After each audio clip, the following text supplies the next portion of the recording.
Over the past couple of weeks, and particularly over the past few days, we've received a ton of emails and questions surrounding the whole situation at General Electric, and of course as it relates to the actual stock. So I thought I would take a couple of minutes today and go through that whole situation and kind of what we think, because the stock is going through a different phase that it has been in a long time, and we actually think it's going through a phase transition, which in and of itself is going to provide a lot of opportunities as long as you understand that you have to look at this now in multiple time frames. Okay, so if we just have a quick look at the long-term chart of GE, just to gain a little bit of perspective. As you guys know, I always like to build some perspective. You can see that if you would have bought shares of General Electric all the way back in, let's say, the early 2000s or even the late 90s, it has, of course, been a very, very torturous long-term hold for those people, and as the stock essentially continues to go lower. From that perspective, I just want to make that quick note. There's no reason to hold a stock like this if it starts breaking long-term trends. There's no reason to hold something like this for long-term.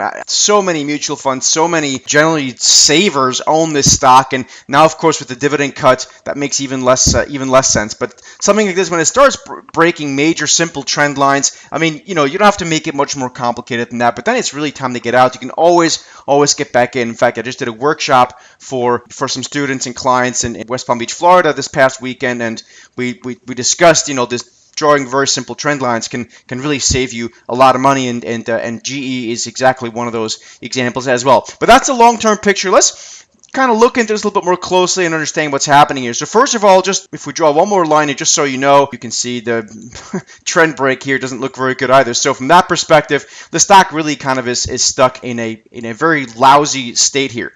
Now, the difference between what's happened over the past 17 years and what's happening now from a more structural perspective is that the company actually is taking, major steps to reorganize. They've cut their dividend in half, like I just said, which is not good for Saver, nor is it going to be getting a lot of dividend surging mutual funds into this, of course.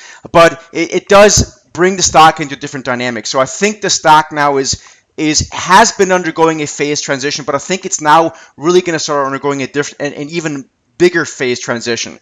What is a phase transition? A phase transition is when a stock goes from, say, growth to value, or from, let's call it, a dividend stock to basically a company in transition, which is basically exactly now what has happened to shares of GE. I think what the stock's going to do going forward here for potentially the next few years is it's going to become much more of a trading stock. It first could settle into a fairly boring range, and that range could be, at least months long.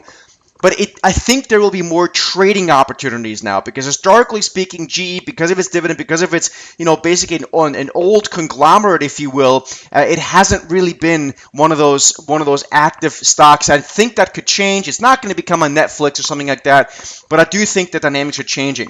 GE, according to my Vertical X Pro proprietary indicator, is actually still not extremely oversold. So what the Vertical X Pro indicator does, like for example, you can look at Celgene, you can see that the Vertical X Pro indicator gave us a signal that stock is dramatically oversold here in late October of this year, and now it's basically gone sideways, which is exactly the indicator working. Or for example, when the indicator gave us an overbought signal in Amgen, it said, listen, the stock is overbought, it'll at least consolidate sideways and potentially go lower, and so the indicator works 95+% of the time. It's an amazing thing. But right now the indicator has not yet shown up on one of the proprietary scanners. In other words, GE is not yet at a point where it's dramatically oversold from a momentum perspective, even though it really has had an awful year, and quite frankly an horrendous 17 years.